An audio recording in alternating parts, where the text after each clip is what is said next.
সময় কাটিয়েছি। আমার লাইফের সব থেকে স্ট্রাগল টাইম ছিল ওটা। খুব অল্প সময়ে মানুষকে বিশ্বাস করে নিয়ে, এটা আমার একটা মাইনাস পয়েন্ট। 6টা বছর ধরে যার সাথে তুমি রিলেশনে ছিলে তাকে তুমি এখন এক্স বলছো।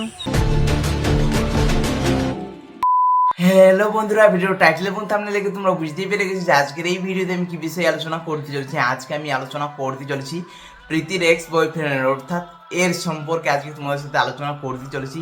তোমরা সকলে জানো প্রীতি যখন যখন তাদেরকে নিয়ে কিছু কথা বলেছে সেই সময় কিন্তু এই সোশ্যাল মিডিয়াতে মুখ খুলেছে, আর এই মুখ খোলার ফলে কিন্তু তাকে সুন্দর সুন্দর কমেন্ট করার বদলে তাকে প্রচুর পরিমাণে মানুষ গালাগালি দিয়েছে।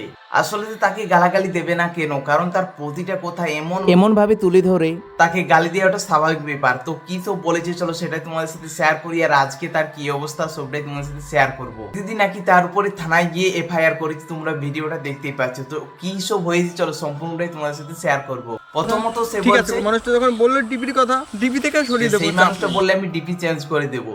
সে আর কতবার বলবে তোমাকে, তোমার নামে কত কিছু বলেছে, তবুও কিন্তু তুমি কখনোই তার ওই ডিপিটা সরাও না। আর ভিডিওটা তোমার আপলোড করা হয়েছে আজ 6 দিন, কিন্তু এখনো দেখছি ওই ডিপিটাই রয়েছে।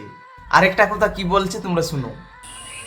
সব তো আমার জন্য তোমাকে চিনতো এক সময়, তা তুমি আমাকে প্রীতিদিকে আগে নাকি কেউ চিনতো না, একে নাকি সবাই চিনতো। এর জন্যই নাকি প্রীতিদিকে আজকে সোশ্যাল মিডিয়াতে মানুষ চিনেছে। তো তোমাকে একটা কথা জানিয়ে দিই, প্রীতিদির মাত্র 3 মাসের মধ্যে টিকটকে 8 লক্ষেরও বেশি ফলোয়ার্স হয়ে গিয়েছিল। এরপরও তুমি কোন মুখে বলছো যে তোর জন্য প্রীতি ভাইরাল হয়েছে?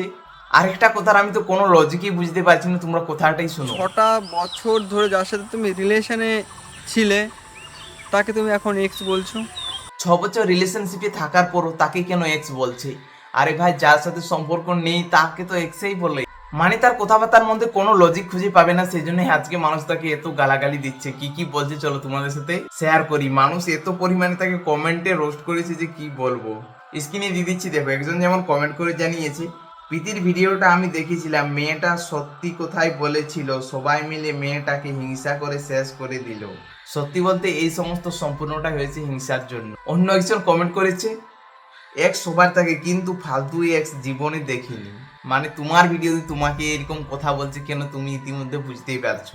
তুই নির্লজ্জ, আগে ডিপিটা চেঞ্জ কর, এত নির্লজ্জ আগে দেখিনি। অন্য আরেকজন কমেন্ট করেছে, সম্পর্ক সামনে সামনে হই, তুমি বা রন কেউ প্রীতির নখের যোগ্যও নয়, ওই মেয়ে অনেক দূর পৌঁছাবে। অন্য আরেকজন তো কমেন্ট করে জানিয়েছে, জানুয়ারটাকে পুলিশে দে কেউ ভাই। এই যে কমেন্টটাতে লাইকই রয়েছে 300। অন্য আরেকজন কমেন্ট করে জানিয়েছে, যতই যাই হয়ে যাক কারোর পার্সোনাল ফটো ভিডিও ব্রেকআপ করার পরে পোস্ট না করাই ভালো, কারণ সে নাই বা ভালোবাসতো, তুমি যদি প্রকৃত ভালোবাসতে তাহলে এটা করতে পারতে না। আসলে ওই একটা ভিডিওর জন্য আজকে প্রীতিকে কত মানুষ জাজ করছে, আর এটার জন্য রনদার সাথেও তার মানে বাড়িতে উঠতে বসতে কথা শোনাতো এই পুরনো এক্স এর জন্য। আর কি রন প্রীতির মধ্যে যেই কিছুই হতো না কেন, এর মধ্যে কিন্তু এই ঢুকে যেত। এই জন্যই আজকে রনদার সাথে প্রীতিদির এই অবস্থা হয়েছে। তো আমি একটা কথাই বলবো, প্রীতিদি যা করছে ঠিক করছে, কারণ আজকে তোমরা ইতিমধ্যে সকলে জেনে গেছো যে সায়নীদির ব্যাপারটা। সায়নী চক্রবর্তী, সে কিন্তু হাসি খুশি একটা মেয়ে ছিল। সে সোশ্যাল মিডিয়াতে কখনোই তার যে মন খারাপ বা কিছু এই সমস্ত কোনোদিনই সোশ্যাল মিডিয়াতে তুলে ধরে না, তার মনের মধ্যে রেখে দিত। দিনের পর দিন কিন্তু মানসিকভাবে এমন অবস্থা হয়ে গেছিল যে সে এরকম একটি কাজ করতে বাধ্য হয়েছে।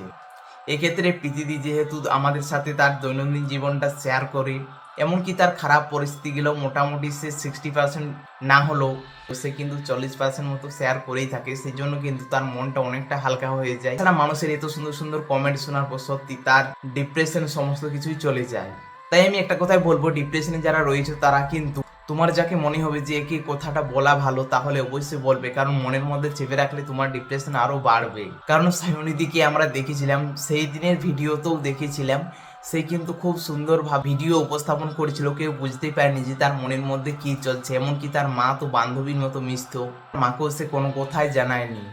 আর ডিপ্রেশন যে কি একটা জিনিস সেটা তোমরা বুঝতেই পারছো।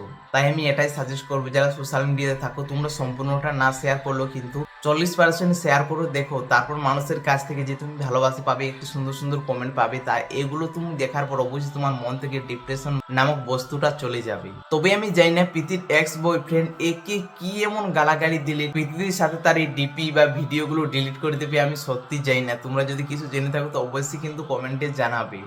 সত্যি একজন যে কমেন্ট করেছে না, এই জানোয়ারটাকে পুলিশে দেওয়া উচিত, আমার মনে হয় না যে কিছু খারাপ কথা বলেছে, কারণ আজ থেকে প্রায় 5 বছরের আগের ঘটনাগুলো এখন নিয়ে সে মুখ খুলছে, এমনকি ভিডিও ফটো সমস্ত কিছু কিন্তু রেখে দিয়েছে তার ইউটিউব চ্যানেলে। যাই হোক বন্ধুরা, আর আমি বেশি কথা বলছি না, ভিডিওটি কেমন লাগলো অবশ্যই কমেন্টে জানাবে। চ্যানেলে নতুন হলে চ্যানেলটি সাবস্ক্রাইব করে দেবে। তো চলো দেখা হচ্ছে পরের ভিডিওতে খুব তাড়াতাড়ি। ততক্ষণে তোমরা সকলে সুস্থ থাকবেন, ভালো থাকবেন। চলো বাই বাই।